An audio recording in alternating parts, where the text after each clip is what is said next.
Good morning, ladies and gentlemen. Welcome to the Peace River Manasota Regional Water Supply Authority Board of Directors meeting for December 3rd, 2025. Let the record show Commissioner Tiseo, Cutzinger, Langford are present, along with Pat Shea representing Manatee County. If we'll please rise for the invocation given by Commissioner Elton Langford, followed by the Pledge of Allegiance. Let us pray. Dear Heavenly Father, we come to you today, Lord, and we just pray and seek your wisdom and knowledge, dear Heavenly Father, that this board can make the decisions that would be best for the people that we serve, dear Heavenly Father, and our customers. And Lord, we thank you for all you do for us. We thank you, Lord, for our men and women that protect us and serve us, both abroad and at home. Lord, we just pray that you keep your hand of protection upon them and their families, especially with this holiday season coming up, Lord, and celebration of Christmas. Lord, we just pray that those that can't be with their families, Lord, that you would just be with them. Lord, we thank you for all you do and ask all these things now in Jesus' precious holy name. Amen. Amen. I pledge allegiance to the flag of the United States of America and to the republic for which it stands, one nation, under God, indivisible, with liberty and justice for all. Okay, next we have Host County remarks. Mr. Flores, our Charlotte County Administrator. Thank you, Mr. Chair, Commissioners.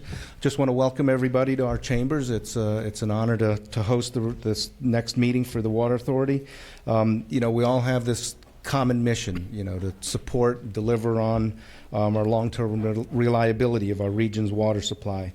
The work we do here, the planning, the investing, more importantly, the collaboration between all the teams helps ensure that we can serve our communities for that safe, sustainable, resilient water supply. So today's agenda reflects that. You'll go through some ongoing projects, consider future needs. I know our team's going through our exercise to turn in our water demand projections next month. So Richard and I talked a little bit about that just yesterday.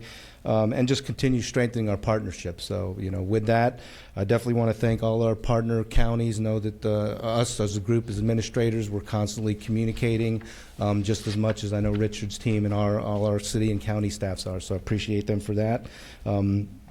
Look forward to a productive meeting and just happy holidays to everybody. So thank you. And if you're here for a little while, just fill up your tanks with gas and spend some money in Charlotte County and stick around. So I appreciate it. Thank you. Yep.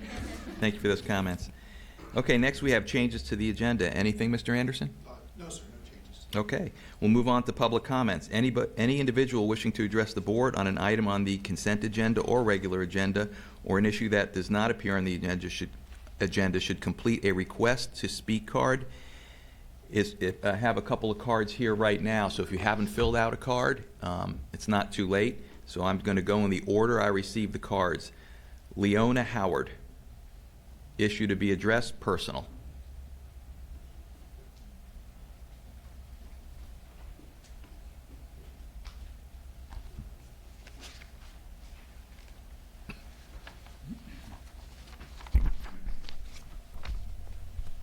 Hello, my name is Leona Howard. I am 10 years old. I'm one of the members of the Fort Ogden 4-H Club. I have been in 4-H for about 4 years. My project for the club is a tomato plant. And thank you for the great water. Thank you for those comments. Next, I have Richard Russell speaking to item 6.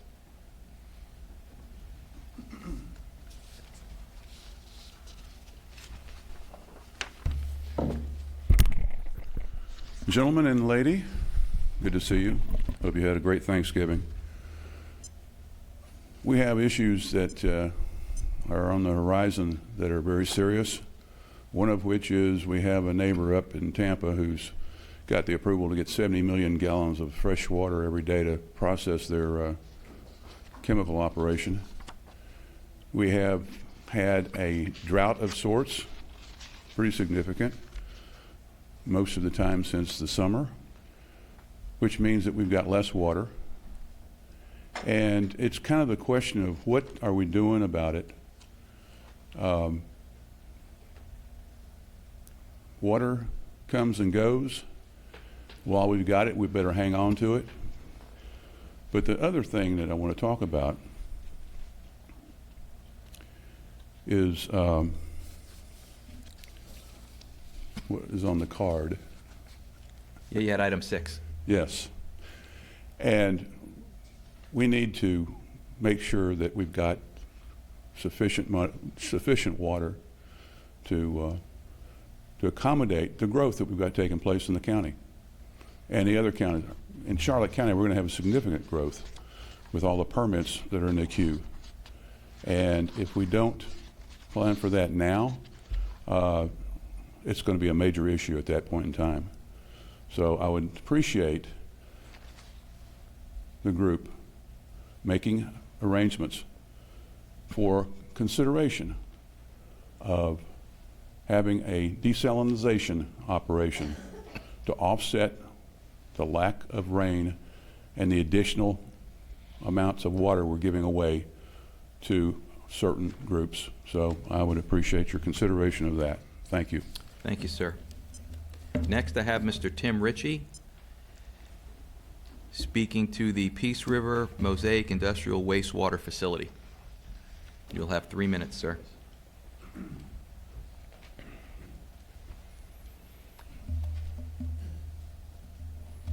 I'll be timing you. I'll just raise my hand when there's a minute left. Thank you.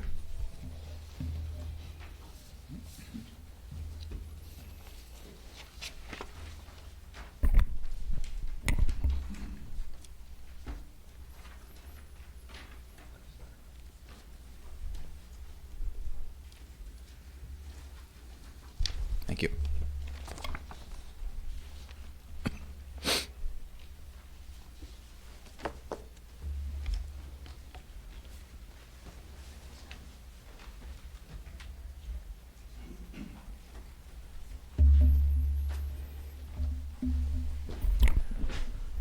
Well, good morning, everybody. What I handed out to you this morning, we're going to be covering some best management practices. The first page you're going to see are nets. And these nets are attached to the outfall pipes from the city and counties. I think this would be a great place to add into Charlotte County, Manatee, Sarasota, DeSoto, and the city of Punta Gorda. And the second page is a catch basin.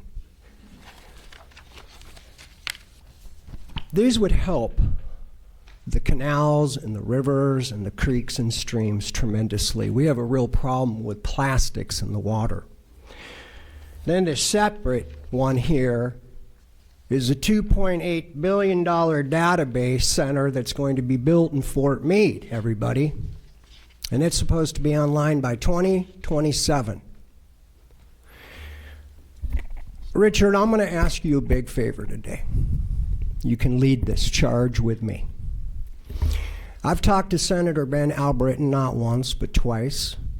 Rep. Danny Nix, Rep. Vanessa Oliver, the City of Punta Gorda City Council. And what I'd like each one of you gentlemen to do, Tom, I need your help on this big time. I need you all to write letters to our legislative delegation and to Governor DeSantis. And I need you all to tell him the idea that Mr. Tim Ritchie has come up with for Mosaic and for best management practices is a real grand slam. It's not a first base or a home run, it's a grand slam. We need 20 industrial wastewater facilities built at each one of their facilities, operating or right now not operating and just being maintained. Yes. The reason for this is that Florida Department of Environmental Protection, their NPDES permit really isn't protecting the residents in the city and our animals. If it was doing such a great job in FWC and Swift Mud and everybody involved, we wouldn't have toxic sludge all the way from Lake Hancock, all the way from Polk Hardy, DeSoto, and Charlotte County. We have real problems in the state of Florida. Everybody, I want you to know I'm endorsing a gentleman named Matt the Welder, Matt Taylor, for Florida State Agricultural Commissioner. He's going to be attacking sprayed to death all of the chemical Chinas that are being sprayed on our lakes, killing and destroying our beautiful Florida. Please help me with this letter. I'm going to check back with each one of you next week, and we want this letter. Thank you, gentlemen. Thank you, sir. Last call for public input. Anybody wishing to speak on any agenda item, please come forward. You'll have 3 minutes. State your name for the record. Last call for public input. Okay, we're going to move on to awards and recognitions. And first, we have our Employee Service Recognition Award, and the presenters are Katie Gilmore, Director of Operations, and Doug Leith, Senior Facilities Manager. And you just have to push the green button. Make sure that mic's on. Thank you. Good morning, Katie Gilmore of your staff.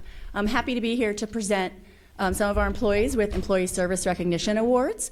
We have 6 employees to recognize today, and they've all worked between 10 and 20 years here at the authority. All 6 of them work in the operations department, so that means they work out at our facility, either in plant operations, plant maintenance, or the water quality laboratory. So they're instrumental in making sure that the water gets out the door, the plant is maintained properly, and that we're always in compliance. So I'll present the first one. He is one of my direct reports, and then I'm going to hand it over to our Senior Facilities Manager, Doug Leith, for the remaining 5. All right, so if I can have Doug Morton please come forward. All right, the first 4 employees will be our 10-year anniversary employees. So Doug Morton is here, and he's celebrating 10 years with us. I'll let you get up. All right, Doug is our laboratory manager. In his position, Doug is responsible for managing our in-house state-certified water quality laboratory. He first came to us in 2015 when we first built and opened our lab. He worked diligently to stock and staff the lab, obtain all required certifications. The lab performs numerous analysis for us, both for regulatory compliance and to inform treatment decisions. Doug ensures we meet all QA/QC requirements to maintain our laboratory certification and produce accurate and defensible data. He also coordinates with contract laboratories for required testing that's outside of our scope of accreditation. Doug is a graduate of DeSoto High School, South Florida Community College, and the University of Central Florida, and prior to working for us, he spent 23 years at Short Environmental Labs in Sebring. Doug is married to his wife, Erin, and has 3 children, Mariah, Madeline, and Max. Doug and Erin have been married for 17 years, but have actually only celebrated 4 anniversaries because they were married on February 29th. Smart, I think. Doug's passion outside of work is documenting the history of the oldest sports car endurance race in North America, the 12 Hours of Sebring. He sits on the board of directors for the Sebring Hall of Fame and holds the title of track historian. He helps people from around the world document their cars that they have raced at Sebring over the past 73 years. One final fun fact, Doug is also in the Sebring official records for being the fastest person to have run around this 3.74-mile Sebring circuit. He ran it in 18 minutes and 47 seconds back in 2012. So thank you to Doug.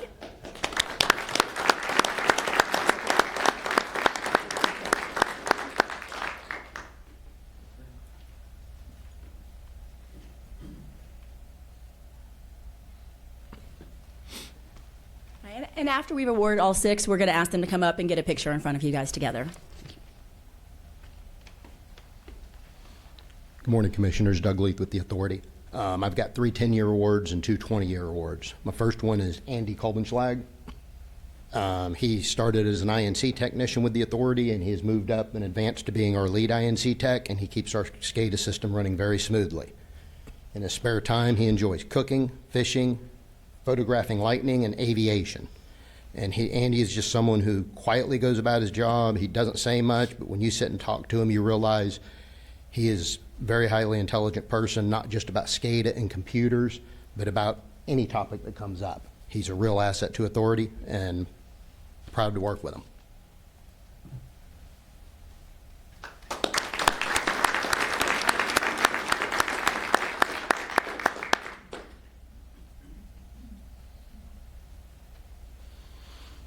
Our next 10-year award is Jonathan Canfield. He's an Air Force veteran. Thank you for your service. He started as a utility worker, which is our lowest level employee, and he has advanced all the way up to an A licensed operator before switching over to be a mechanic.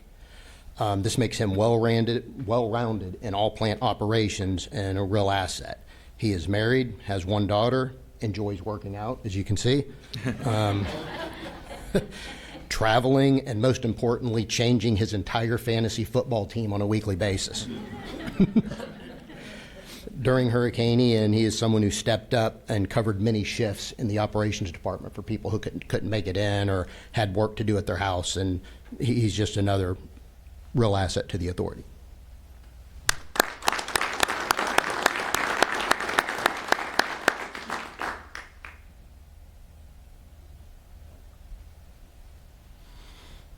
Our final 10-year award goes to Mark Ortel, and he also started as a utility worker and has also advanced to be an A licensed operator.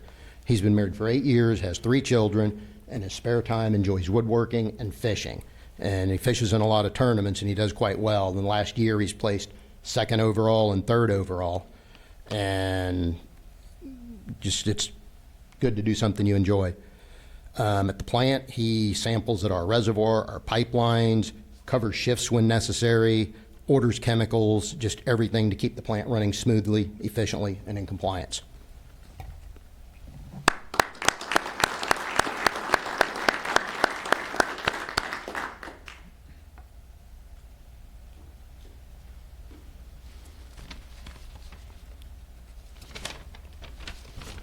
Next on to our 20-year awards. The first one is Donald Morton.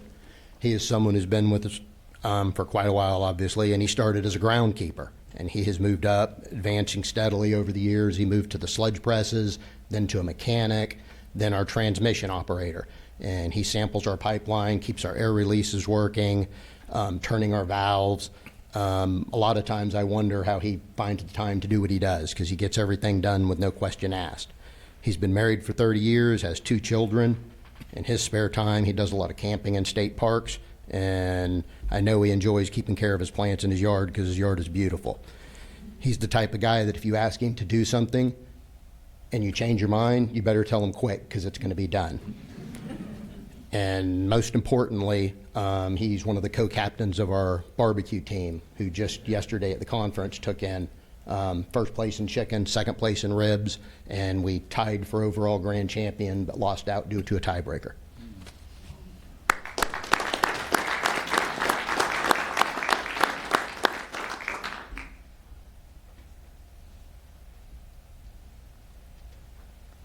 Then our last 20-year award goes to George Pinnell. He is a Navy veteran. Thank you for your service. He started as an instrument tech and over the years moved up to be our lead INC tech and now is our maintenance supervisor in charge of mechanics, electricians, sludge press operators, and of course the INC department. There was a time when I used to teach him about SCADA, but now he teaches me, and that really makes me proud, knowing someone has grown with the authority and just surpassed what I could used to do. He's dedicated, he's always willing to help anyone with the authority, and he's the type of person that just makes everyone's job easier.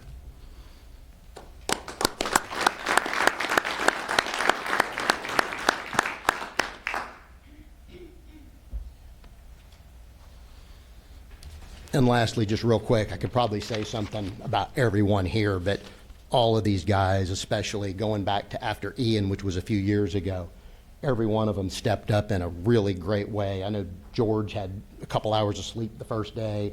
Donald was down our pipelines. Andy was getting our radio antennas up. And John and Mark were covering shifts for people who couldn't make it or had to go work on their houses. Doug was in the lab doing extra samples. It's just, they're all good workers, and they're all what make the authority great because we have good people. Thank you.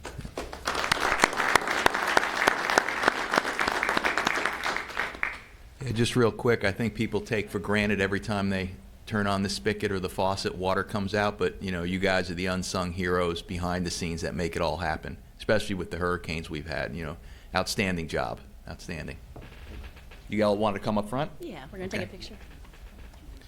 Yeah, usually we'll have somebody like down the aisle take the picture. I'm not sure if you have a wide angle lens or not.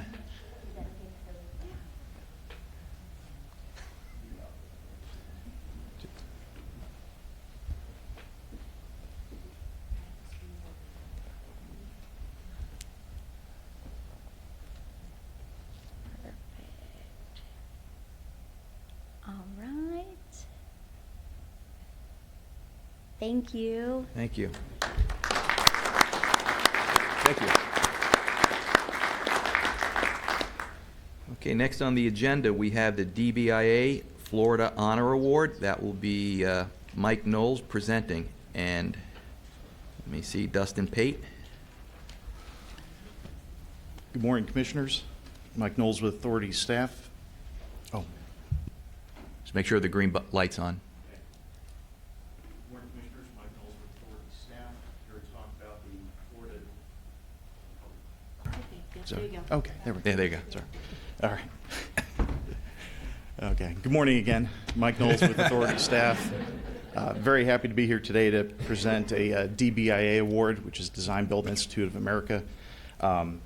The Florida DBIA presents an award every year at their conference, and this year at Ponte Vedra, the Authority's project, the Regional 3C Pipeline Project, was one of 2 wastewater projects to win the honors award for the best wastewater DBIA project. And here to present and talk some more about the project is Dustin Pate. He's one of our PMs over the pipeline project with Gardy. I also like to recognize Ford Ritz. Ford was with the Authority as our project engineer, resident engineer really over the whole pipeline project. And it was our first design build project, and really having him out there to oversee it and be there for those quick decisions to be made really got us to the finish line. So Ford, appreciate that. And oh, heard some clapping. I'll let Dustin talk about the award more. This thing is so heavy, there's probably OSHA regulations related to handling this, but I'll let you come up and talk about it. Thank you, Mike. Hope y'all can hear me. We'll start off. I'm a construction worker, not a professional speaker. Thank you to the board and Authority staff for having us here today. So like Mike mentioned earlier, this is a design build award. To have a successful design build project, it takes steadfast collaboration, support, and execution. So we were able to present on this project back in the summer of 2022. And in less than 3 years, we installed nearly 8 miles of 42-inch water main and put that in service for the Authority. So none of this would have been possible without the team and help from others. I want to take a couple moments, thank some folks that made this possible. So first, I want to recognize our design partners, Ardera and Wade Trim. These 2 firms were with us from the jump. Before we were even awarded the project, they were on the presentation team, part of our proposal, and they were very important to us being selected by the Authority to perform this work and be chosen as design builder. If we could do it all again, I don't think we could assemble a better team. Second, I want to thank the Authority for their unwavering and continued support during the design and construction phases. Garney's had the pleasure of building multiple projects for the Authority over the years, and they've continuously been a favorite owner of ours to work for. I think I speak for everyone in here in the high regard we all have for the Authority, and it's proven time and time again throughout the many board meetings that we've all gathered for and see firsthand the good work the Authority's doing for the region. Water is our most important and precious resource. So we can't thank the Authority enough for the work they do to provide this resource to the region. Third, I want to thank the stakeholders throughout the pipe alignment that also helped make this job a success. There's really too many to name them all, but specifically want to point out Sarasota County. They were always ready to jump in and help when we needed them throughout the multiple departments that we dealt with, and we can't thank them enough for being there for us and supporting us as we installed this pipeline through their county. Lastly, I want to give a special shout out, Mike hit on it earlier, but to Ford Ritz. Anybody that knows Ford knows how passionate he is about his work. He always gives 110%, even when folks aren't watching. We got to spend a lot of time together, as you can imagine, over these past couple of years building this project, and we've really built a friendship that I think will last a lifetime. Ford, thank you for the mentorship. It's been a real pleasure working with you these past couple of years. So on behalf of Garney and entire project team, we just want to officially present this award to the Authority, solidifying the success of the project.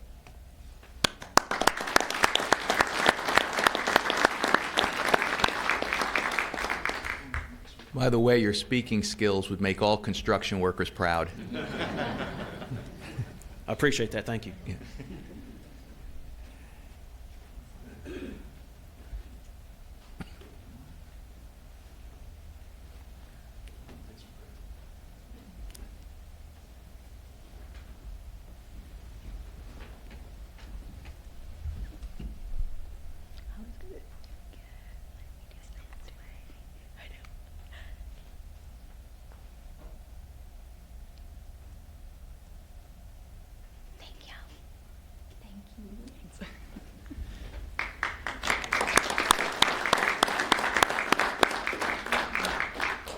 Okay, next on the agenda, we have the consent agenda.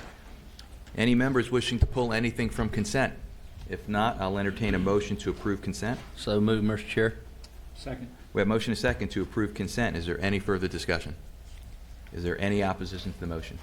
That passes unanimously. Now we'll move on to regular agenda. Item number 1, water supply conditions report and year-end summary. And we have Katie Gilmore presenting.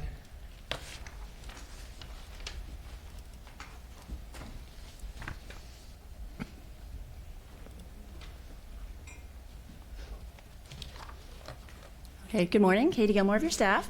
I'm here to present our regular item number 1.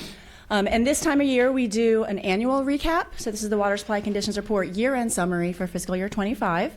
It'll be a recap of rainfall, river flow, withdrawal, storage conditions at the facility, along with our regional water supply deliveries for fiscal year 2025. So that's October of 24 through September 30th of 2025. And as always, it's for information purposes only. So first, we'll start with the fiscal year 25 Peace River Basin rainfall. The blue bars here show you the average monthly rainfall in the basin by month. The lowest month, as you can see, was about 0.4 inches in April, and the highest month was actually 8.4 inches in May, which is a little unusual for May to be quite so high. On average, we typically have about 52 inches a year. This year we had 44.8, so we're about 7 inches lower than the historical total. It actually was higher than the previous fiscal year. And as you can see here, of course, the October rainfall was quite high, and that was from the hurricanes, from Helene and Milton. This October, since this graph ends September, we only have received about an inch lower than our historical average, and then, of course, November was essentially dry. We have negligible rainfall that we've received so far this November, and we are predicting below average rainfall for the next 3 months as well. So as you guys are well aware, we're going into quite a dry time right now for this dry season. This graph shows you that the rainfall throughout the region has been low. This is SwiftMud's annual rainfall distribution map. From around the same time period, this is actually November of 24 through October of 25. So you can see the majority of the district is in the very dry category. A few pockets of drier than normal and normal. In response, as you may be aware, the district announced Phase 1 water shortage restrictions. They go in effect December 1st through July 1st of 2026. This doesn't change any of allowable watering schedules in your communities, but it does prohibit some wasteful and unnecessary water use, and it has some additional reporting and monitoring requirements that your staff are following.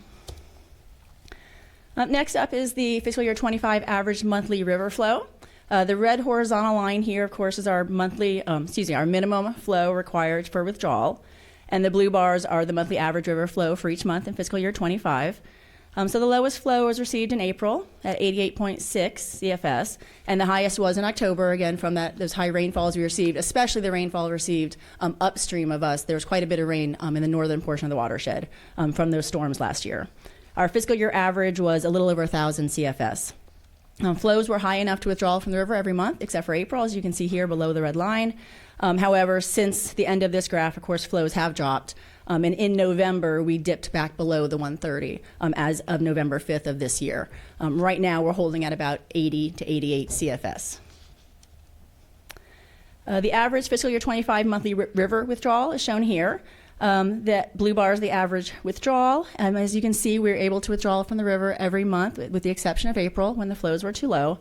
The highest withdrawals this year occurred in November of 2024 and June of 25. On average, we withdrew 29.6 MGD from the river this year. And then, of course, due to the below average rainfall and the below the minimum required river flows, we are currently not pulling off the river. We stopped in the beginning of November when the flows dropped below the minimum amount. The surface water storage is shown here. This is for the past 5 years, so fiscal year 21 through fiscal year 25. With the red solid line being the total volume and storage in the reservoirs, and the blue dashed line being the permitted volume permitted maximum for Reservoir 2. As you can see our typical seasonal fluctuations as we do every year. The lowest storage volume for this fiscal year occurred in May, right before we started receiving those May rains, where we were about 4.7 billion gallons in storage, very similar to the low from the previous year. Currently, with the drop in flows and not pumping, current storage in our reservoir system sits at 5.4 billion gallons. And then on the ASR storage, this is also for the past 5 fiscal years. Total storage in the blue bars and our usable storage in red. And as you can see, we typically have been keeping our ASR total storage between about 8 and 9 billion gallons of water.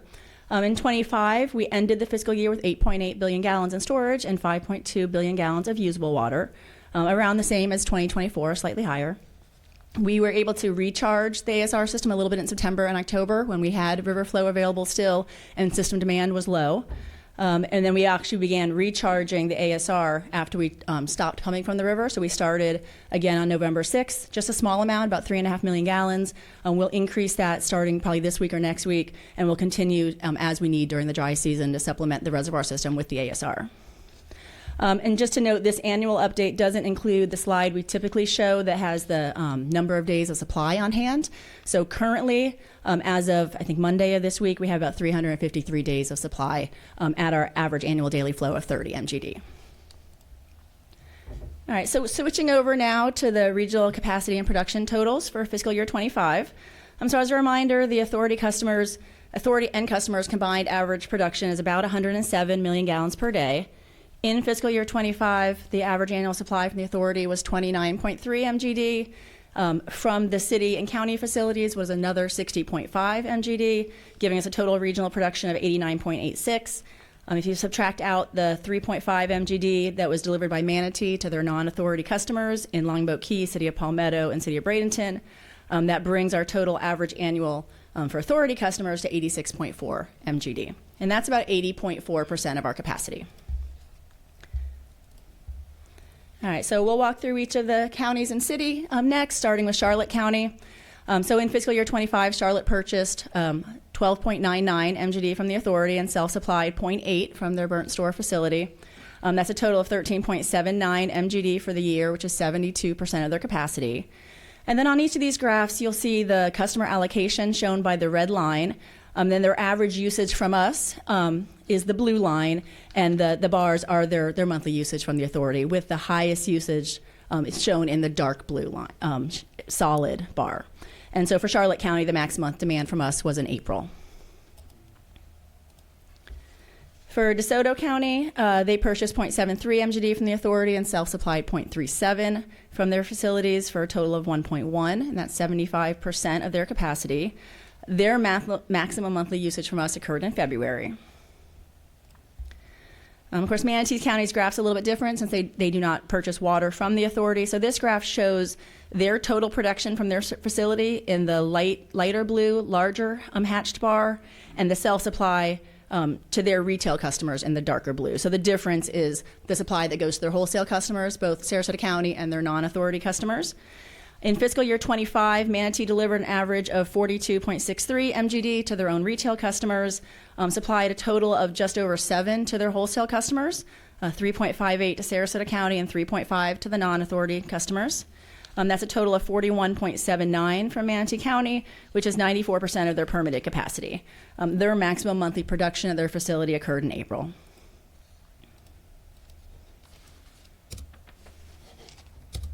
And I'm frozen.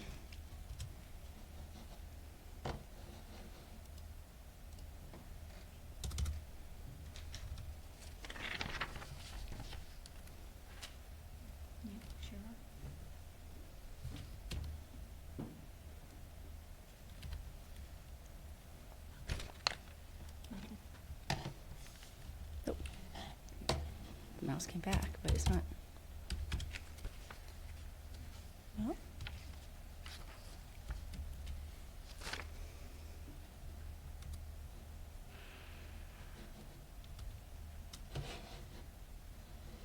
Nothing's working right. Just trying to catch up. Okay. Sometimes frozen.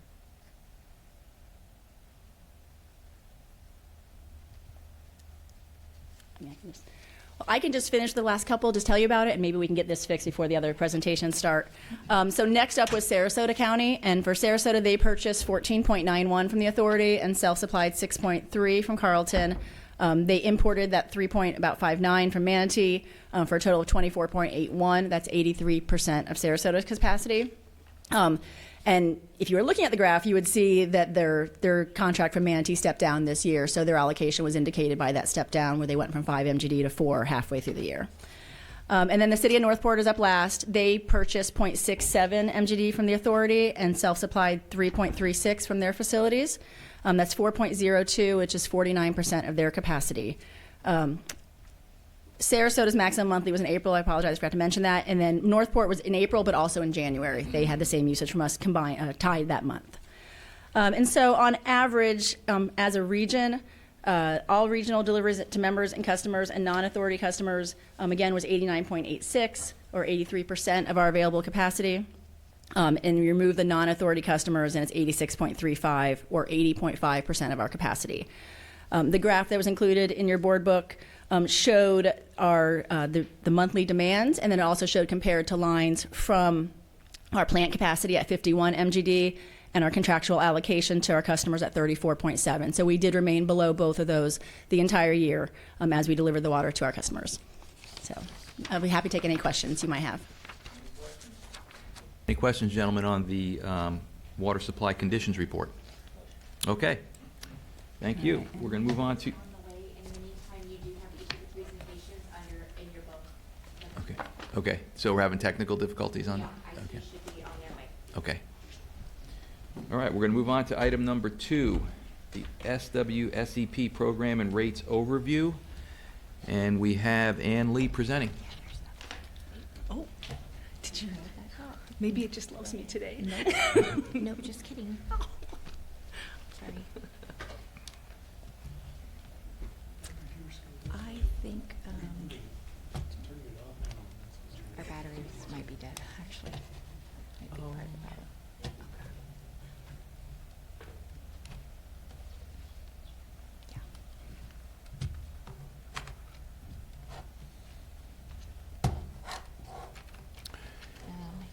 And this is just another update, so this is not an action item. Yes, sir. Hopefully they'll be here soon. We'll be just fine. Yeah, okay. I've got my notes so I can see what you guys are have in your board book at least. So Your good morning, battery- Mr. It says your battery's low. I wonder if it's just a... That's what I was looking for, to see if I had another set in here, because it looks like that might be the issue. Yeah. I think it might be dead batteries. You want me to go ahead and start, or do you want to? Yeah. I think we need the smaller ones.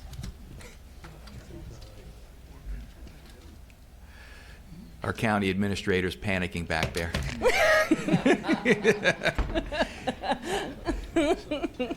We just blew being the host county. Nobody's coming back next time. He just knows how much I love public speaking and wants me to stand up here even longer. Okay, so that's working now.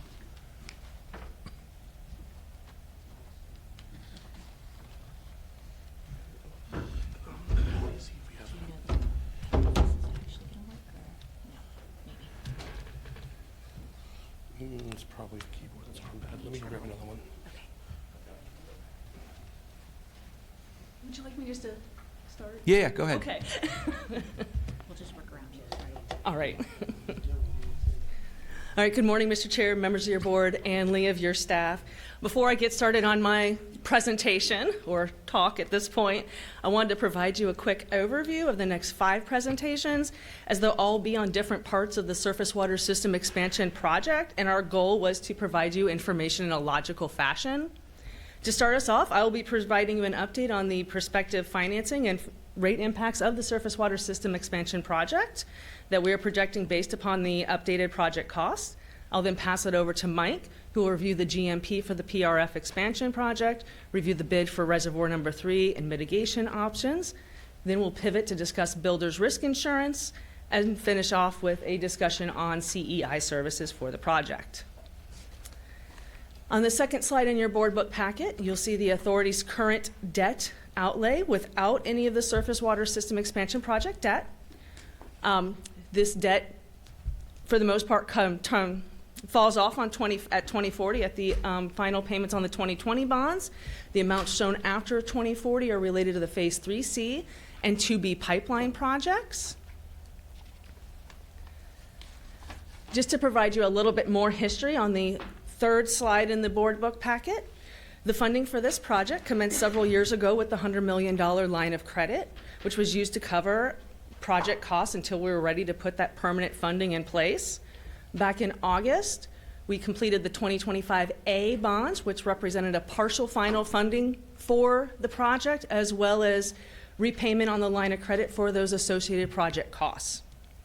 The chart you see in your board book is from our April 2025 projections, which reflected the 2025A bonds, as well as an additional funding estimate of $350 million, which equated to a rate impact in aggregate of roughly $2.31 per 1,000 gallons, based upon a capacity of 52.7 MGD. Fast forwarding to today, which will be slide number 4 in your board packet. Today, with the updated project costs that Mike is going to discuss in a few minutes, we have increased our funding estimate by $30 million to $380 million, which represents about an 8.5% increase. In order to mitigate some of the rate impacts, we employed a few strategies in our new projections, which includes staggering the issuances in 2026 and 2027 by leveraging that line of credit that we have in place to ensure that we do not borrow too much too soon. We also employed the same phased capitalized interest projection that we did in the 2025 bonds to slowly ramp up the rates, and we expect to take advantage of a decreasing rate environment, which is good news for everybody in this room. So based upon our new figures and our mitigation strategies, the projected rate impact decreased in 2027 from our April projections, and in aggregate, the rate impacts will be seen in about 2028 and slowly ramp up to about 2035 when it levels out at roughly $2.59 per 1,000 gallons. We're going to continue, of course, to refine these numbers based upon the final contractor draw schedules once they're received, so that way we can adjust timing and not borrow too much too soon. On your 5th slide, in terms of impacts of those participating in the project, the next few slides in your board book packet are providing the individual county look. Of course, these projections vary dramatically because each county and each member have different participations in current and future debt, and which of course impacts how these kind of shake out. So starting off with Sarasota County, that's the number 5 in your book. They are the largest contributor to the surface water system expansion project, and the rate impact is expected to be roughly $3.81 per 1,000 gallons in 2033, based on an allocation of 27.06 MGD. For Charlotte County, your rate impact is expected to be roughly $1.88 per 1,000 gallons in 2033, based upon an allocation of 19.1 MGD. For DeSoto County, the rate impact is expected to be roughly $4.06 per 1,000 gallon in 2033, based upon an allocation of 1.675 MGD. It's all right, I'm already. Okay. Lastly, Northport, the rate impact is expected to be roughly $3.37 per 1,000 gallons in 2033, based upon an allocation of 4.865 MGD. Oh. Look at that. All right, right there. You're back in business. Hey. Of course, the goal in any debt issuance is to achieve a level debt service, and evidently teams. And based upon the prospective debt we just discussed, here's the projected authority debt layout moving forward. Again, we're going to continue to massage this as we get those contractor draw schedules and adjust the timing and amounts accordingly. In terms of next steps, we plan to commence working on the next set of bonds based upon the assumptions I just mentioned. In early 2026, we'll be refining those costs and funding based upon those contractor draw schedules. In the spring, we will work on our bond documentation, ratings, that due diligence process, and we expect to be back here in early summer for board approval of bond documents with a prospective closing in late summer, early fall. Again, matching timing with those contractor schedules. We also plan to follow the same type of schedule in 2027. With that, I'll take any questions that you might have. Any member questions? Okay, thank you for that presentation. Next, we're going to move on to item number 3, the Peace River Facilities Expansion Project Contract Amendment number 4. Mr. Knowles, you're presenting, and this is an action item. So we will be looking for a motion at the end. Thank you. Good morning again, Commissioners. Mike Knowles with Authority staff presenting regular agenda item number 3. This is the Peace River Facility Expansion Project Contract Amendment number 4. This represents the 4th amendment with our progressive design build contractor, Wharton Smith, for the construction, startup, and testing of the 24 MGD water treatment plant. I do want to recognize that the costs associated with this amendment is reflective of the rates that were presented by Ms. Lee in regular agenda item number 2. I'll be discussing the schedule, scope, and cost progression with our design build team, and then address any questions before going to the motion for Amendment 4. I'd first like to recap a very busy year for the board for the surface water supply expansion project. For the water treatment plant, the board has gone through 3 amendments to date. The very last was the early works package, which allowed us to start the foundation work for the water plant. Preloading the site with about 40,000 cubic yards of fill saved us from having to drive piles in the future and saved the project about $2 million. So we appreciate the early works package. And then in just a little bit, you'll be, reviewing the amendment number 4, and that is the guaranteed maximum price for the construction, startup, and testing of the water plant. As it relates to PR3, Volume 1, that's our 9 billion gallon reservoir. The board approved the pre-qualification recommendations in August for 3 contractors to then receive the invitations to bid. And then in the next presentation, you'll be seeing the recommendation to award for that contractor. For volume number 3, which is the reservoir pump station, again, there was an early works package that allowed us to take advantage of the dry season and start the foundational work of that pump station. And then the board has approved the pump station guaranteed maximum price for final construction of that item, as well as the electrical package, which covers improvements both for the water treatment plant and for PR3. There are no action items today for Volume 3. For Volume 4, which is our 84-inch diameter conveyance pipeline that will fill reservoir number 3, the GMP amendment for installation of that 84-inch diameter pipeline was approved at our last board meeting. And then a year ago, the board approved the owner direct purchase of that 84-inch pipe, and timing the market with sales tax savings has saved us about $500,000 on that portion of the project. There are no action items today on Volume 4. When it comes to Volume 5 represents the on-site mitigation package associated with the footprint of reservoir number 3. At our last board meeting, the board approved the reservation for off-site mitigation credits, and later on today, I'll be discussing the contractor's bid that we received as an alternate bid for reservoir number 3 to do that on-site mitigation work, as well as pay the remainder of the federal credit bids. And Jim Guida, your Director of Water Resources and Planning, will be co-presenting on that particular item for mitigation.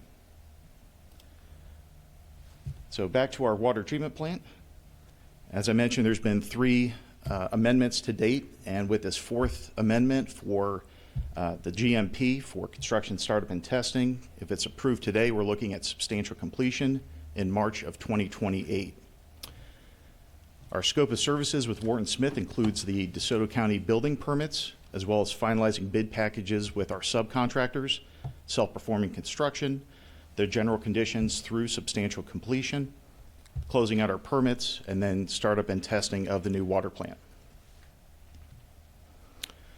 As far as the cost progression, the first item I've got here is our construction manager at risk, which is Archer Western's review of the preliminary design report that was done by our owner's agent, Brown & Caldwell. They came in at a hard cost almost 2 years ago, about $160 million. And then when Wharton Smith came on board, our first rough order of magnitude had a hard cost of about $174 million and a total estimated cost of $206 million as a maximum price, with a recommendation to carry about $32 million in contingency. The next progressive design build rough order of magnitude at 55% design had our overall price at $210 million, but the hard cost dropped to about $171 million, with a recommendation to carry about $39 million in contingency. And then we arrive at our guaranteed maximum price today. The total amount, including contingency, is at $181.1 million. Still recommending about that $39 million in contingency, but the final GMP hard cost came in at about $128.5 million. So we've dropped about $29 million from our last rough order magnitude to the guaranteed maximum price. How we've done that is we've had weekly meetings with our progressive design build team, Morgan Smith, the authority, and also our owner's agent. And we've reviewed things such as allowing additional vendors to compete in the market to drive down that price, streamlining our design. Those concepts equate to about somewhere about $7 million in savings over the past year. And then the biggest difference between where we're at with our ROM and where we're at today is about $13 million between the actual costs from our subcontractors versus what we are carrying as an estimate. And that represents about $13 million. So if you add those up, we're about $21 million. And then the additional $7 million in savings comes from soft costs. So reducing the overall cost of the project also reduces overhead, profit, insurance, bonds, those kind of items. So that's how the project has dropped about $29 million since our last rough order of magnitude. So the early works package for $13.8 million was previously approved. That helped us start the foundational work for the water plant. Today's guaranteed maximum price is inclusive of this final hard cost of $128.5 million, plus the contingency that we're carrying at $38.8 million, for a total amendment cost of $167.4 million. With that, I'd like to entertain any questions the board has before going to the motion. Commissioner Cutsinger, you recognize. First of all, great work on the value engineering and doing some things ahead of time to save a lot of dollars. Thank you for that. That was really appreciated. I noticed that initially, you had the $160 million, then the contingency was about $40 million. Mm-hmm. Now that we've come down to 128, you're maintaining a contingency of $39 million, because that seems fairly high in respect to what I'm normally thinking in 10-15% contingencies. That's like a 30+% contingency. Is there some thought behind that? What's the thinking there? Yeah, absolutely. So that risk register that we have for potential cost increases, a big chunk of that is the contracts with our subcontractors have not been finalized yet. So we've gotten costs based on our current 60% design. We have to advance that design closer to 90% and get a final cost before we pull the trigger on those contracts. So a big chunk of that contingency is the potential for a cost increase because of a design change going from 60 to 90%. So it keeps us from having to come back to the board if there is a substantial change. So the hope is that we won't need that much contingency, but we're just putting it there in case we do. Correct. I see. Okay, thank you. Thank you. Any other member comments? Okay, I think we're looking for a motion on the amendment. Mr. Chair, Yes, sir, you recognize. motion to approve authorize the executive director to execute amendment number 4 to the progressive design and building agreement for the Peace River facility expansion with Wharton Smith Incorporated for the Peace River facility expansion, guaranteed maximum price in the amount not to exceed $167,349,601. Do we have a second? Second. We have a motion and a second to approve item number 3, amendment 4. Is there any further discussion? Is there any opposition to the motion? That passes unanimously. Okay.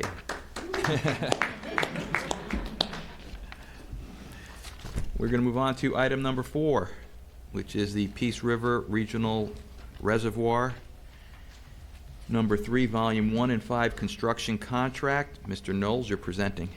Great. Thank you. For the record, Mike Knowles with Authority staff, co-presenting with Jim Guida, your Director of Water Resources and Planning with the Authority. This is the PR3 Volume 1 and 5 construction contract.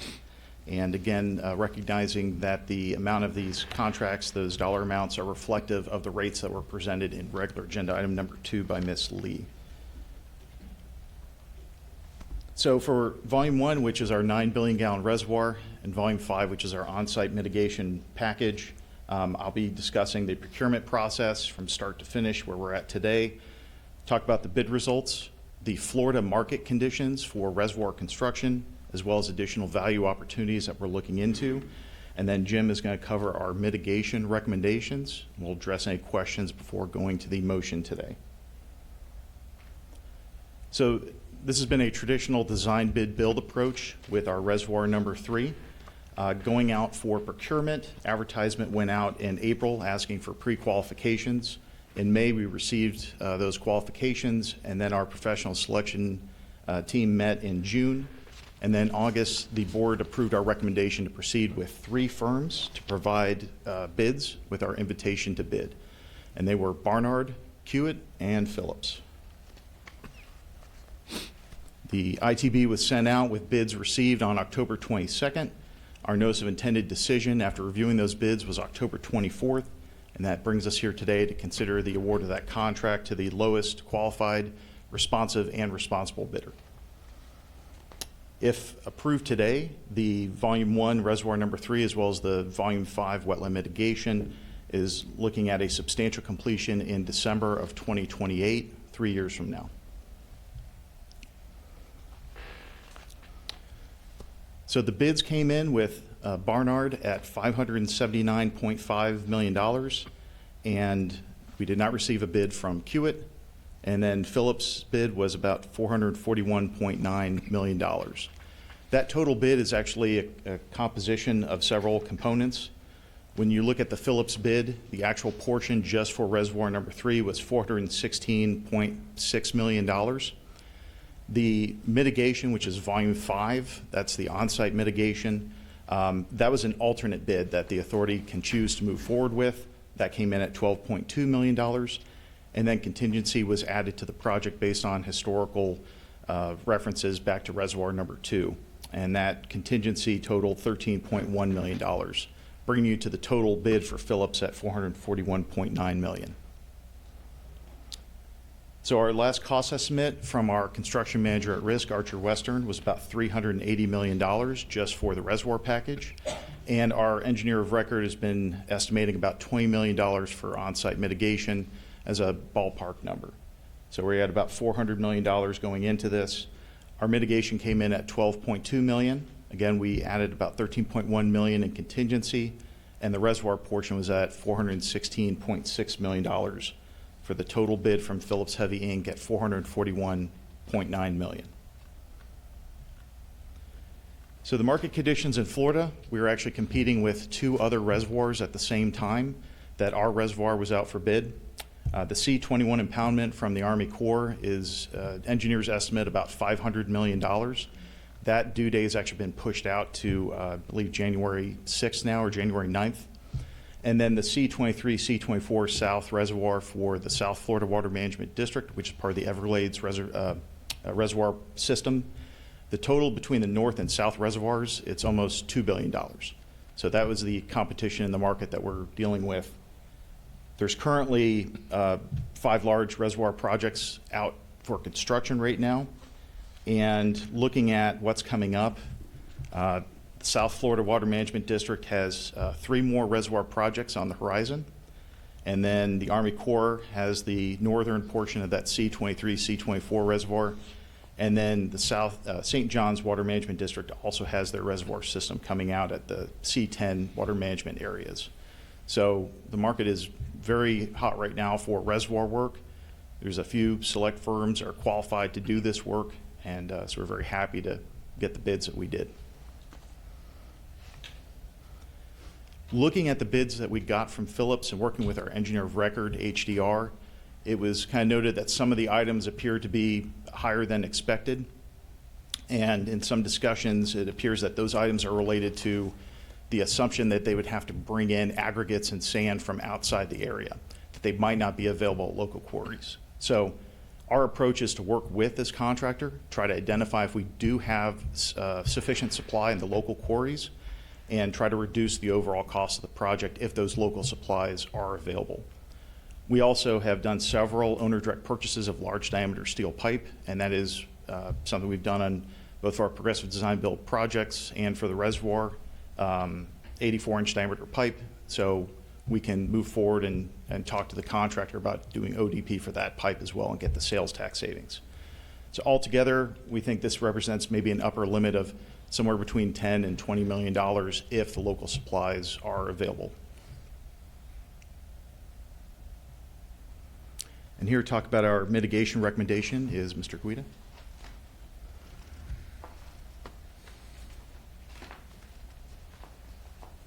Thank you, Mike. Mr. Chair, members of the board, Jim Guidi, your Director of Water Resources and Planning. As Mike mentioned, I'll be presenting the mitigation recommendation. Oops.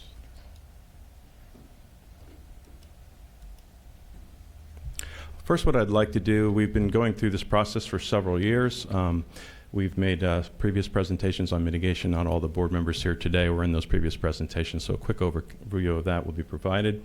I'd like to present information on the wetland impacts of the project, what the mitigation requirements are from a state and federal level, and also what our mitigation options are, and of course the relative costs and pertinent considerations for those, and ultimately provide that mitigation strategy that we recommend.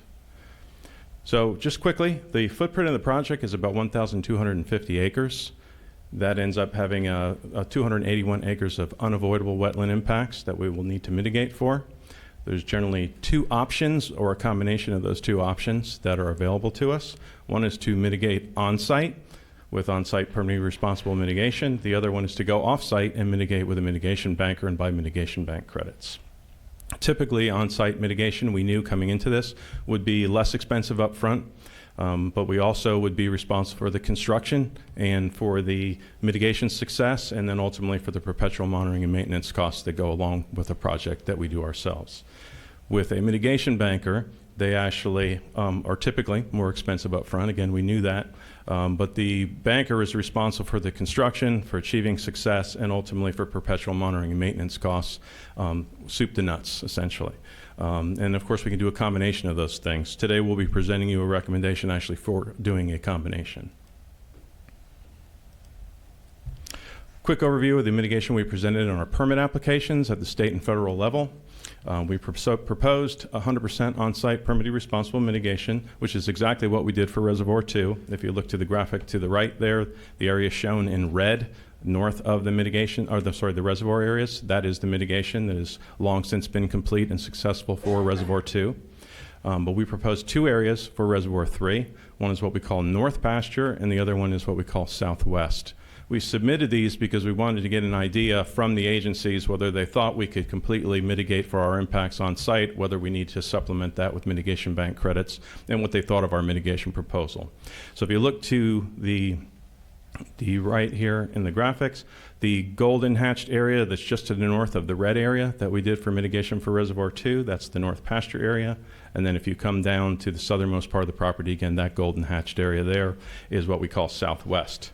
Now, the applications didn't commit you to have to do 100% on-site mitigation, and it also didn't keep you from actually doing 100% off-site mitigation bank credits if you wanted to do that, but we were in exploratory mode when we submitted the applications, didn't have all the information that we have now. So when to keep the flexibility for the board, we went out and did mitigation bank credit bid back in 2023. And of course, we're talking about the bids that were on volume 1 and 5 today. And we asked, as Mike said, for those, they provide costs with alternative bids to do the project with or without the mitigation areas. You may recall from the August board, we presented that SwiftMud, who's doing the environmental resource permit application review, told us that they thought the on-site mitigation looked good, but it was not quite enough to fully offset our impacts. They suggested 12.84 acres of mitigation bank credits would get us there to fully offset our impacts as required by the regulations. We requested and the board authorized a deposit of up to $255,000 with the lowest responsive bidder, which was EIP Credit Company, LLC. We made that deposit. The ERP application, as Mike said, is now complete. It's being prepared for issuance. The total mitigation bank cost for those credits would be $2.76 million, and the remaining balance is about $2.506 million, and that payment would be due in February of 2026. We are still waiting for a final answer from the U.S. Army Corps of Engineers. The government shutdown kind of got in our way there for about 6 weeks, but we have an idea from them based on the feedback they've given us that we'll have pretty similar mitigation requirements from them. It may be somewhat different, potentially could be somewhat greater, but it will not be enough to change what we're going to recommend to you today. So this is just a quick overview or comparison of the mitigation options. Option 1 is our recommended option. That is to construct the on-site mitigation areas, to choose Phillips' proposal with the construction of the mitigation areas, and then to supplement that with mitigation bank credits. Option 2 is the 100% off-site mitigation bank credits. As I mentioned, the key difference between mitigation bank credits and to do your own is that the mitigation banker takes on all the costs, the construction, the mitigation success, the long-term monitoring and maintenance. Their costs involve all of that. For us, the on-site mitigation bid that we have includes construction in the first couple of years of monitoring, but not the first, roughly, usually about 5 to 7 years after you do an impact. You typically have to work towards showing the agencies you've achieved success.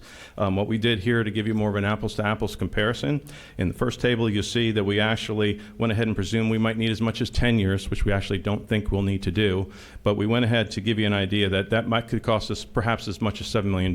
Again, I think that's a conservative estimate, highly conservative estimate, but just to give you a better comparison, we went ahead and did that. So when we've done that, you can see that the cost for option 1, which is what we're recommending, is just short of $22 million, whereas option 2 would be at least about $53.3 million. So about 2.5 times the cost to go off-site, and about $31.3 million in cost differential. So our recommendation on mitigation would be to go with option 1, which is the recommended option, which includes Phillips Heavy bid, including construction and mitigation, as well as buying the mitigation bank credits. So with that, that's my portion of the presentation. I think Mike and I are prepared to take questions on anything that you'd like to ask us about before we do the recommendations at the end. Any member comments on this? Okay. We've got 2 separate motions for this particular item, so I would be entertaining a motion for each one separately. Mr. Chair, I'll make a motion. You recognize, sir. Motion to approve and authorize the executive director to execute contract to lowest responsible and responsive pre-qualified bidder, Phillips Heavy, Inc., in an amount not to exceed $441,935,462.29 for the construction of reservoir number 3. Second. We have a motion and a second. Is there any further discussion? Is there any opposition to the motion? That passes unanimously. We have a second motion. Motion to authorize final payment of $2,505,600 for 12.84 mitigation bank credits from EIP Credit Company, LLC, for mitigation of wetland impacts associated with the PR3 project. Second. We have a motion and a second. Is there any further discussion?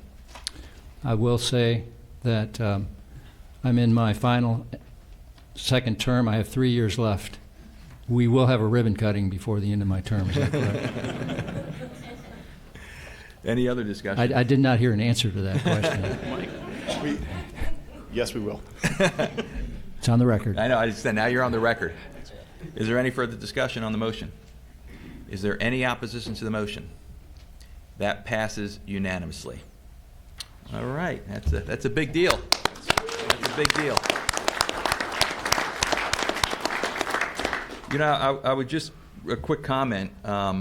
When we went to the barbecue and I had a tour of Reservoir 2 and some of the facilities and the pumping station out near the river with Representative Buchanan, who helped sponsor some funding for the project, he had never seen it before. It is so impressive, the operation, that, you know, most of our, you know, citizens and members, they don't see what's going on to produce the water for the communities.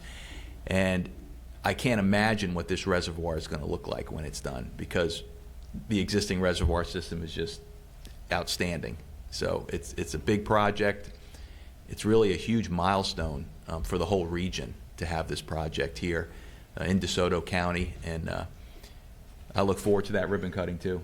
Yeah, if I might, I would add that we owe a debt of gratitude to those who, I'm at this dais now voting for it, but there was a lot of work done and a lot of bold and courageous decisions to move this forward. And just a lot of thanks to those, and there's some in this audience who are part of that. And I just I appreciate that, because 20, 30 years from now, when we're long gone, or some of us are anyway, you know, that water that the gentleman spoke about, we need water. This is what makes this facility so important, is that this is going to serve this community, this region, for decades to come. So just thankful to be a part of it, and thank you for the work that's been done to make it happen so far. Yeah, you know, I recognize Swift Mud at the barbecue, but, you know, I think a lot of the regulatory agencies get a bad rap a lot of times, but they really, I want to say it again, they really stepped up to the plate with funding to help this project happen. And I just wanted to recognize Swift Mud and the agencies that, you know, kind of partnered, you know, to get this done. And those are the kind of good stories you want to get out there.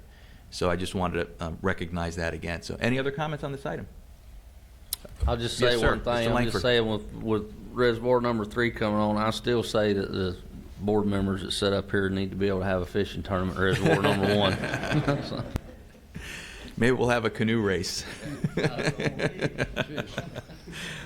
Okay, next we're going to move on to item number 5, Surface Water System Expansion Project, Builder's Risk Insurance. Mrs. Lee, you are the presenter. And this is an action item. Yep. And Lee of your staff, I'm just going to briefly introduce Michelle Martin with Brown & Brown Insurance. She's a senior vice president there, longtime insurance partner with the authority, who will be doing the bulk of the builder's risk insurance items here. Thank you, Ann. Good morning. I'm Michelle Martin from Brown & Brown Insurance. I'm a current insurance broker for the authority. And our past projects have included placing, on behalf of the authority, the builder's risk insurance for expansion number 2 back in 2009. So we've had success with owner-placed insurance program for the authority in the past. I'm here today to talk about a program for a builder's risk insurance program for the surface water system expansion project.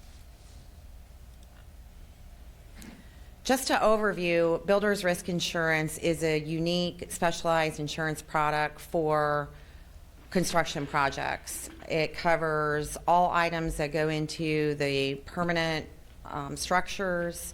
That includes conveyance, pipeline, and fill and backfill for this project. It includes temporary support, construction support systems, and it also covers, in the event of a loss, the additional expenses due to delay in completion of the project. So for this project, there are 2 options for builder's risk insurance. Number 1, that procured from a contractor directly, and number 2, that procured via the owner.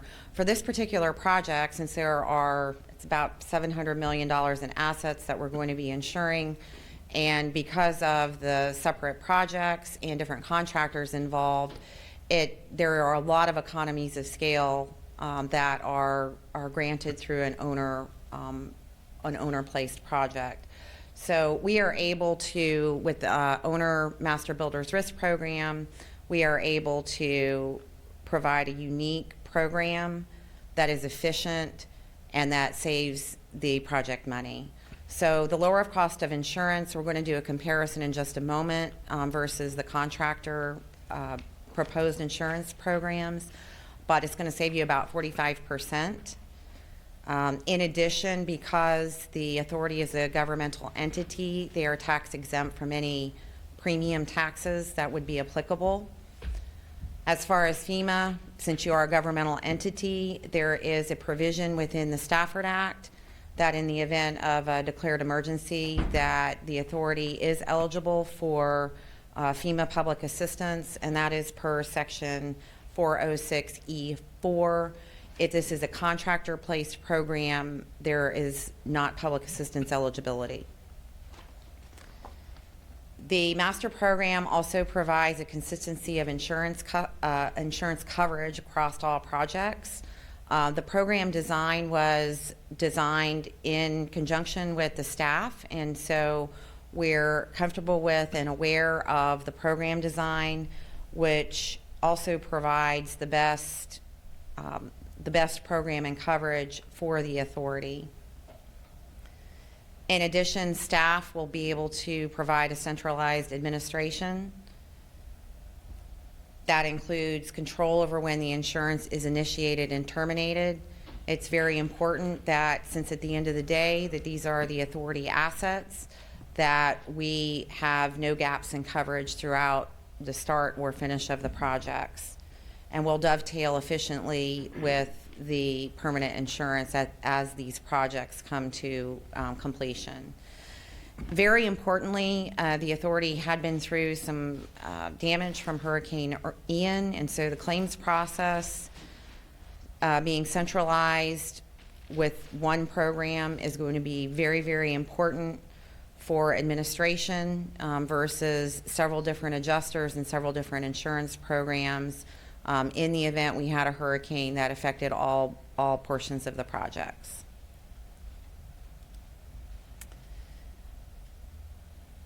Attached to your packet is our full proposal, which overviews all of the coverage that is provided under the program. I've just got a couple of bullet points here to overview. Most importantly, the Water Supply Authority is going to be the first named insured, and so we'll have control of the insurance program, but also all of your contractors and suppliers, as required by contract, will also be covered for their interests in the assets. We will have up to a $450 million project limit for general perils. There is a $25 million sublimit for named windstorm, which includes flood associated with named windstorm, and a $10 million sublimit for inland flood. Again, we're going to be able to, with this program, effectively dovetail into permanent insurance as the projects start being completed. And we have the highest rating of the financial ratings of the insurers involved. You all may be familiar with Chubb, which is considered a very favorable claim payer in the industry, and it has the highest AM Best rating of A++ Superior 15, which is over $2 billion of surplus with which to pay claims. This is the cost comparison. These are based on estimates as of last month. And the contractor's costs are shown in comparison to the authority's program costs. The authority program cost under the master program is lower in every single of the 4 projects that we grouped together. So the total cost, based on the information that we have now, with you all understanding that there are stop dates that are going to change, there are total contract prices that are going to change, but the total cost comparative to what the contractors bid is $3,514,379, which is a savings of over $2.8 million or 45%. In addition, we added to the motion request a 10% contingency just to allow for mainly slight changes in costs and or start and completion dates. Does anyone have any questions? Any questions? Because I'll be entertaining a motion. I just have a comment real quick. During pre-agenda with staff, we went over this, and I tell you, I'm really impressed with the insurance strategy that was developed to deliver potentially, millions of dollars in saving just on the insurance component alone.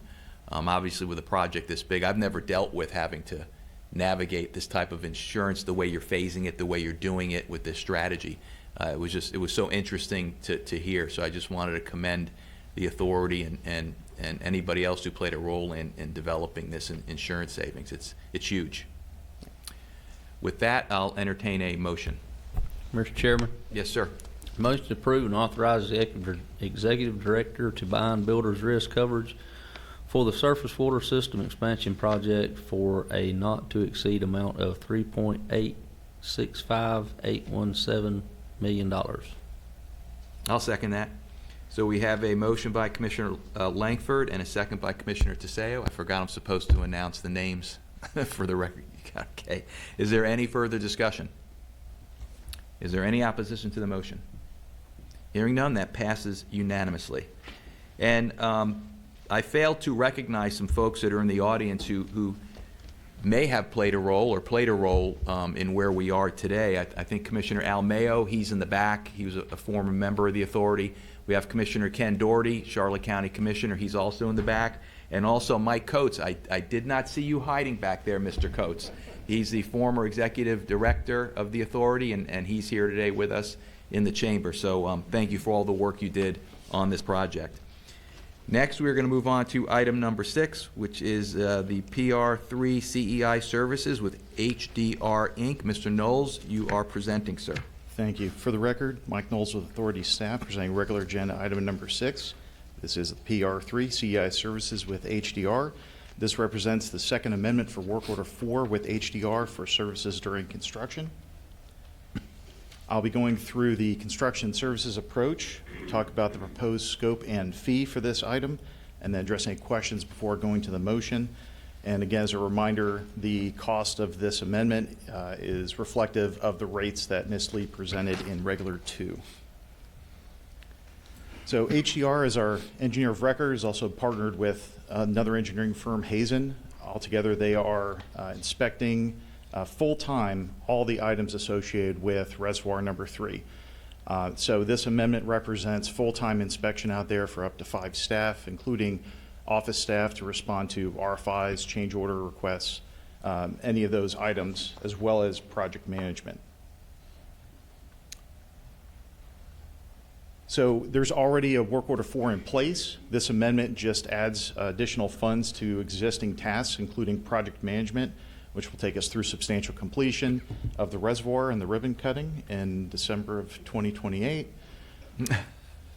November. November.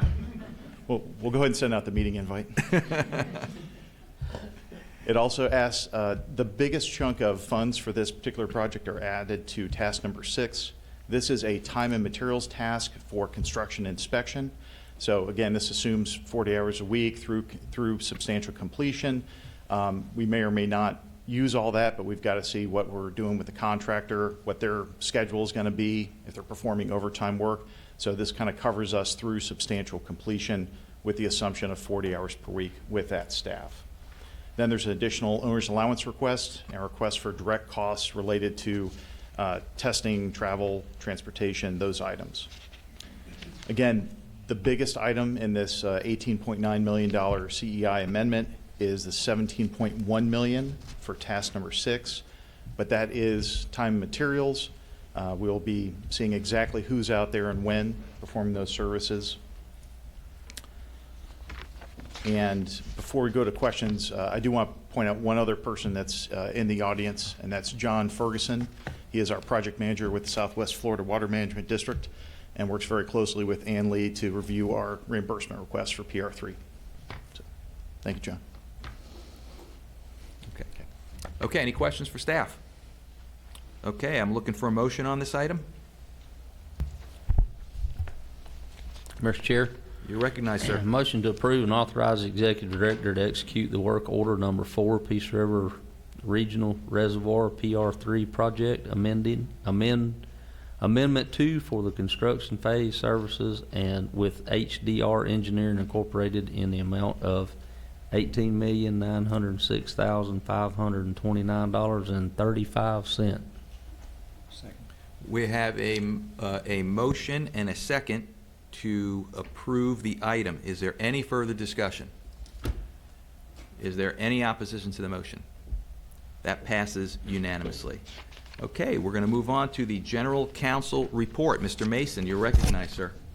Thank you. First of all, I just have to congratulate all of you. You're moving forward on what will be the largest capacity surface water reservoir in the state of Florida. Not that there's a competition, but we do pass Tampa Bay Water with the addition of this 9 billion gallon reservoir. So congratulations on that. I know it's been a long time coming, and I know you don't see it because you see these presentations go very smoothly up here, but I do get to pull back the curtain and see the hard work that the staff puts in and making all this look so smooth when they get to the meeting and following through on this process with all the bidders, the invitations to bids, the contracts, the amendments to the contracts, all the technical information that has to go into it, all the meetings with contractors to be able to make it happen, and they did an extraordinary job. They're excellent staff, and they're led by an excellent executive director. I know you know that. I confirm it for you when I see what happens behind the scene. A little good news, since it is Christmas time, we do still have received a few more checks on PFAS, so we're up to the amount on the settlement this year of $4,240,000. And there's more money will come in. That is the vast majority of it. The other money will trickle in over the next 6 or 7 years from settlement payments out of that federal settlement that's been done. Among other issues, Merry Christmas to you all and to everyone. Thank you. Okay, thank you. Next, we have the Executive Director's Report. Mr. Anderson. Thank you, Mr. Chair. You know, the hard part about going after the General Counsel is he steals all your comments before you get a chance to say them. So I just want to echo what Doug said. You've got a better tie than him. I know you've got the. I like that His tie. tie is better. Yeah. This is to reflect Commissioner Langford's request to go fishing in the reservoir. So, okay. So we got that on. But I mean, to say this is a great day for the authority and the region is just an understatement. It's just unbelievable what we've been able to accomplish. And if with your permission, I just want to share a few thoughts and add on to some of the things you've already said. You know, like Doug said, this is the largest project the authority's ever taken on for sure, and one of the largest projects in the state for surface water supply. And it's taken us a long time to get here. Over 7 years ago, we applied and received the permit. It was April 2018. So we've been working on this to get to this point to today for 7 years. And we have another 3 years of construction. So it's a 10-year journey that we're on here. And as you alluded to, a lot of people have been involved other than the folks sitting up here today and that are in the audience. I took a quick recap of just the board members that have been involved. Charlotte County, Commissioner Constance, Doherty, Truex, and yourself. So virtually your whole board has been involved in that 7-year period. For Sarasota, Commissioner Mayo, who's here, Commissioner Moran, and yourself, Commissioner Cutzinger, have been involved. In Manatee County, this goes back to Commissioner Chappie when he was on the board. Commissioner Benak, Trace, Cruz, and now Bearden. All been involved. And with DeSoto County, Commissioner Langford. Yeah. He's gonna bury us all. No, truly, you are the rock of the board, and we thank you for your long time participation. And it's truly been an honor to work with you. It really has been. That's 13 elected officials. That's 4 agencies. By my count, 54 board meetings to get to this point today. So it's taken a lot of people and a lot of effort to get to this point. So I just want to thank everybody. I want to recognize staff. You've seen the presentations and all the hard work that's gone into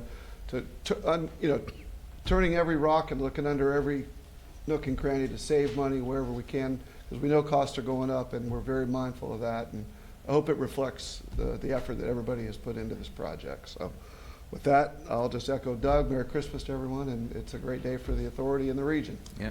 Thank you. Thank you for those comments. Okay, next we have routine status reports. Any members have a comment on any of that? Okay, we're going to move on to board member comments. I'll start to my left. Mr. Shea. Any comments today? Okay, Commissioner Cutzinger. I think I've already shared my thoughts. Gotta hit the button. I've already shared my thoughts, and just excited. Great day, and Merry Christmas. Okay, Commissioner Langford. Yes, sir. I'd just like to say that, you know, it's what is transpired here today is a lot of hours behind the scenes that we're not privy to. But I would like for one day to be able to sit down and watch the blooper reel of everything that goes on behind the scenes, because this is a big project. But when staff brings it to us, it's pretty much smooth as glass. It's just it's good to go, and it's easy to sit here and do our job because of the staff that we have that we represent and represents this authority. So thank you to you guys. I mean, y'all are really the backbone behind it, and kind of like, you know, all our county stuff too. You know, it's the staff that makes everything simple and easy for us to sit up here and make a decision, because they've looked at all the pros and cons and shook the weeds and bushes and everything else to make sure they're bringing us a pretty much flawless finished project for us to either say yay or nay on. So thank y'all for that. And with that, Merry Christmas to everyone, and I hope everybody has a happy and safe New Year, and look forward to seeing y'all back in 2026. Thank you for those comments. Yeah, I mean, I agree with everything that's been said, so I will just wish everybody a Merry Christmas. And we had some technical difficulties earlier, but Charlotte County's going to deliver. We have a cake in the back room, so everybody can have some cake. And that's actually, that's from the authority. It's really to celebrate all the hard work over the past year and all the projects, not just the reservoir, but everything else the authority does. So we have a cake back there just to celebrate that hard work. Okay? And next we have public comments. This is for anybody who ran out of time or did not have time in the first public comment. So if you did not speak, now's your last call. Okay, for announcements, our next authority board meeting will be Wednesday, February 4th, 2026 at 9:30 a.m. at the Peace River facility. And with that, gentlemen, our agenda is complete. This meeting is adjourned. Let us eat cake.